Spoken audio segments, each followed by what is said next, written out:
When Daniel Vale reopens the footage from his wife's disappearance, a broken camera with no battery starts behaving like evidence that wants to be watched. It shows one impossible object, then makes that object real. The closer the picture gets to clear, the closer the thing inside it gets to him. Put on your headphones, set your volume to a comfortable level, and listen closely. The broken camera from my wife's death turned on with no battery inside. The camera from my wife's death scene had no battery in it, no memory card, no image sensor, no working screen. Most of the inside was empty plastic and dead metal. That was not my opinion. That was the forensic report. I read it so many times the words stopped meaning evidence and started meaning shelter. 6 years later, at 3:42 in the morning, that same camera turned on in my office. The little red light blinked once. The broken side screen glowed blue, and my dead wife whispered my name through the speaker. My name is Daniel Vale. I used to be a detective. People came to me when useful explanations had run out. I found the thing everyone stepped over because it looked too ordinary to matter. Clara said I noticed the world like it was trying to get away with something. She was right. I noticed everything except what was happening to her. Clara was a night nurse at St. Mercy Hospital. She worked the hours when families slept in waiting room chairs and machines sounded louder than people.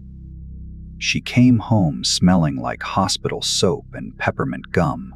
She kept gum in every coat pocket because she hated vending machine coffee and drank it anyway. Before I left for work, she never said, "Be safe." She said, "Find your way back."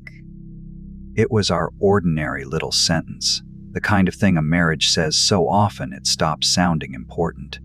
In her last month, Clara changed in ways I had no excuse for missing. She stopped standing with her back to windows. She checked mirrors before entering rooms. Once, I woke in the afternoon and found her still in blue scrubs, staring at the dark glass of the oven door. I asked what was wrong. She said one word: "Work." I believed her because work was smaller than fear. That is the part I replay the most. On the night she disappeared, the security footage showed Clara entering the pediatric corridor at 3:41. She carried a small black handheld camera in her right hand. Not like equipment, not like lost property. She held it away from her body the way you carry something warm enough to hurt you. At 3:42, she reached the bend near the old supply room. She lifted the camera toward the dark end of the hall. Then her body understood something before her face did. Her shoulders came up. Her mouth opened. She dropped the camera and ran back toward the nurse's station. She made it 7 steps. On the next camera, she never appeared. There were no doors between those 2 cameras, no patient rooms, no stairwell, no service hatch, only the corridor, the fluorescent lights, and that broken camera lying open on the tile. St. Mercy called it a possible abduction for a week. Then an unresolved missing person case. Then, after 2 years, presumed death. Because I was her husband, I was kept away from the investigation. I understood the rule. I hated it anyway. When the case finally went cold enough for the department to stop pretending, Clara's personal effects were released to me. Her watch, her locker key, the paperback she had been reading on break, and the camera. The evidence bag listed it as possible personal property. I kept it sealed in a banker's box in my basement for 6 years. I kept it the way people keep things they hate too much to lose. The night it woke up, I had been watching the hospital footage again. Another case had ended well that afternoon. A missing girl had been found alive behind a locked utility door, dehydrated and shaking, but alive. Everyone at the station cried. I cried alone in my car because somebody else got the ending I had trained myself not to imagine. So I went home and opened Clara's file. I watched the footage in my office with the lights off. When Clara dropped the camera, its side screen flipped open for less than a second. Static filled the little rectangle. Then something red rolled through the picture. Not in the hallway, inside the camera. I rewound 6 frames. The casing split. The screen opened. The red thing moved again. By dawn, I was in the basement. The box smelled like concrete dust and old paper. My handwriting was still on the lid. Clara Vale, personal property release. The evidence bag was still sealed, but the camera inside it looked almost whole. The casing had closed around itself. The crack in the lens remained, pale and thin, like a healed scar. I opened the bag with gloves. The camera was warm, not hot. Warm like it had been held. The battery slot was empty. The card slot was empty. I pressed the power button. Nothing happened. I put it on my desk and watched it until my eyes hurt. At 3:42, the red light blinked. The side screen opened by itself. Static breathed through the speaker. Then Clara's voice came through the speaker. Daniel. No one called me Daniel except my wife. At work, I was Vale. To friends, I was Dan. Clara used Daniel when she was tired, serious, or trying to make me stop lying about being fine. I reached for the camera. The screen went black. By morning, I had 3 explanations. I dreamed it. Someone altered the camera. I was losing my mind. I chose the second one because it let me work. I took the camera to Priya Nair, the only electronics consultant I trusted enough to lie to badly. Priya had pulled data from drowned phones, burned laptops, and a security camera melted halfway through a house fire. She opened the casing under a magnifier. Within 5 minutes, she stopped smiling. Why did you get this? Old case. She turned the circuit board with tweezers. Daniel, it was never a camera at all. It looks like one. So does a coffin, if you only mean shape. There were no working battery contacts, no storage, no real path from the button to the screen. One ribbon cable disappeared into solid plastic. Could it receive a signal? Not as anything I understand. Priya touched a probe to the board. Every monitor on her bench flashed blue-white static. For less than a second, the pediatric corridor appeared on all of them. Then they died. Priya took her hands off the table. Take it out of here. Can you explain it? She looked at the camera instead of me. I can explain why it should not work. That should have been enough. Instead, I went back to St. Mercy. The hospital had been closed for 3 years. The ambulance bay doors were chained, and old rainwater had dried in brown arcs on the concrete. Inside, the building smelled wrong. Not abandoned. Clean. Bleach without people. A room prepared for a patient who would never arrive. I set up in the old security office with a portable monitor and the camera on the desk. At 3:42, the side screen opened. This time the image was clearer. The pediatric corridor. The nurse's station. A red rubber ball rolling slowly along the baseboard. 1 turn. 2. 3. The live security monitor chirped beside me. On that monitor in the real abandoned hallway, the same red ball rolled past the nurse's station. Same speed, same wobble, same small bounce against the wall. For several seconds I could not move. Then I went to the hallway because my body needed the truth before my mind did. Under the desk, I found it. Red rubber, child-sized, no dust on it, still warm. That was the rule, at least the part I could understand. The camera showed a thing. If you watched long enough, the thing arrived. I left the ball there and drove home with the camera on the passenger seat. At every red light, the cracked lens reflected traffic signals like a thin white eye opening and closing. The next morning, I used Clara's locker key.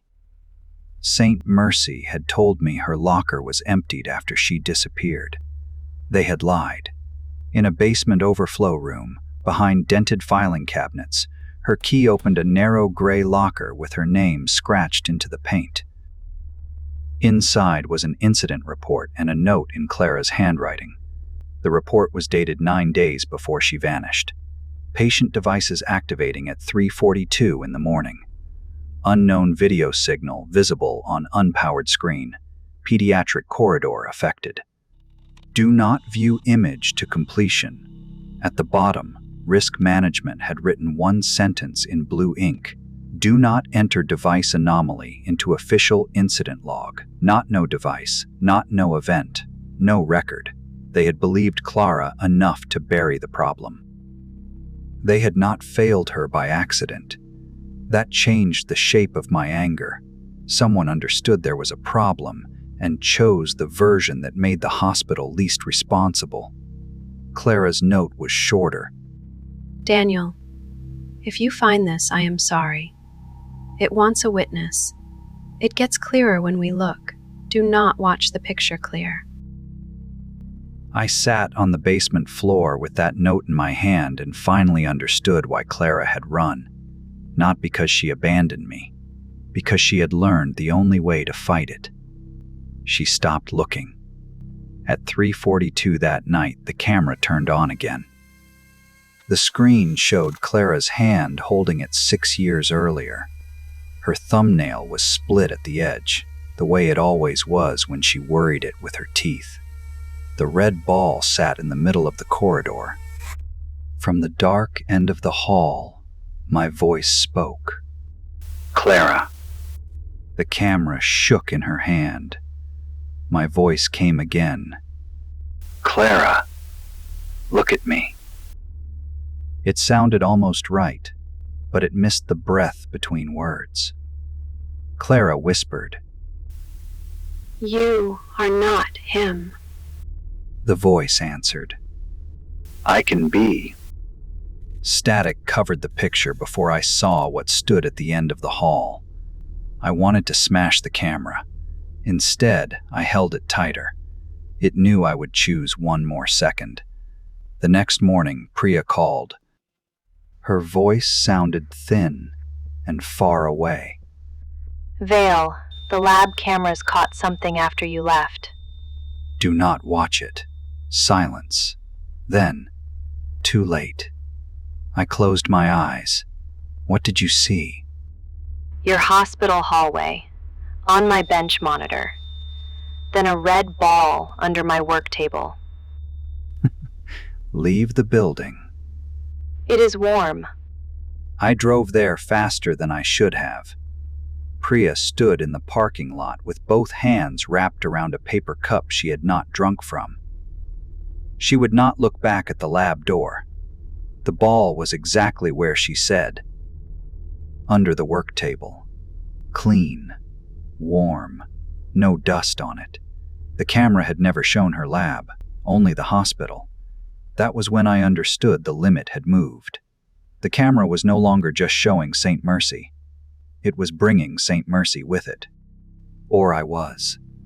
Priya asked if one look was enough. Was she marked because the monitors flashed once? Because she had tried to help me?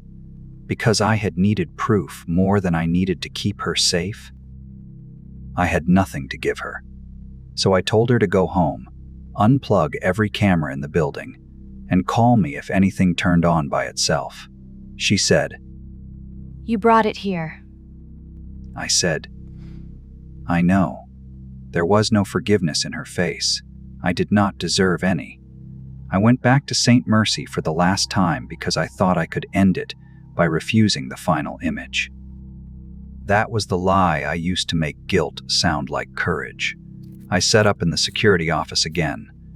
One monitor, one portable battery, Clara's note folded beside the camera. At 3:41, the camera warmed. At 3:42, the screen opened by itself. This time, the image was clear from the first second. No static. No blue distortion. The pediatric corridor looked freshly mopped. The red ball waited in the center of the tile. At the far end stood a man wearing my coat, my face, and my wedding ring. It stood too still. I have never stood still when afraid. Clara knew that. On the screen, Clara took one step back. Daniel? The thing smiled.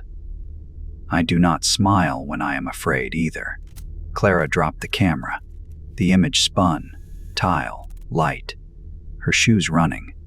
The camera landed facing the corridor. On the screen, the thing wearing my face walked toward Clara's dropped camera 6 years ago. Beside me, the live security monitor chirped.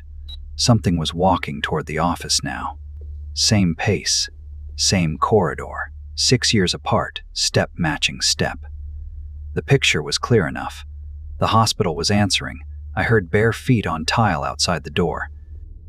Soft, wet, unhurried. The camera screen turned toward me by itself. The thing in the footage bent down and picked up Clara's camera. For one impossible second, the camera showed itself being lifted. Then the picture filled with Clara's face. Not Clara alive. Clara copied. Her voice came through the speaker. Daniel, open the door. My hand went to the knob before I knew I had moved. Then I saw Clara's note beside the camera. Do not watch the picture clear. The picture was clear, and I was still looking. I closed my eyes. The office changed at once. The temperature dropped so hard my teeth hurt. The monitor made a high, thin sound. Outside the door, Clara's voice became mine. You came this far. I kept my eyes closed. I found the camera by touch. Warm plastic, cracked lens ridge, the little screen trembling against my palm. I folded the screen shut. The thing outside the door tapped once. Not a hit. A polite knock. Then it spoke in Clara's real voice. Find your way back. That almost opened my eyes. Not the monster. Not my face. That sentence. Ours. Then I remembered Clara's first frame. Her body understanding. Her hand dropping the camera. Her running without looking back. She had not abandoned me. She had refused to make it clearer. She had done the one thing I kept failing to do. So I looked away from the person I loved most. With my eyes closed, I threw the camera as hard as I could. It struck the wall. Plastic split. Glass snapped. Something rolled across the floor. Once, twice, 3 times. Then the room went silent. I woke in the ambulance bay at 4:17 in the morning. My palms were cut. My mouth tasted like metal. The camera lay on the concrete beside me. Whole again. No battery. No card.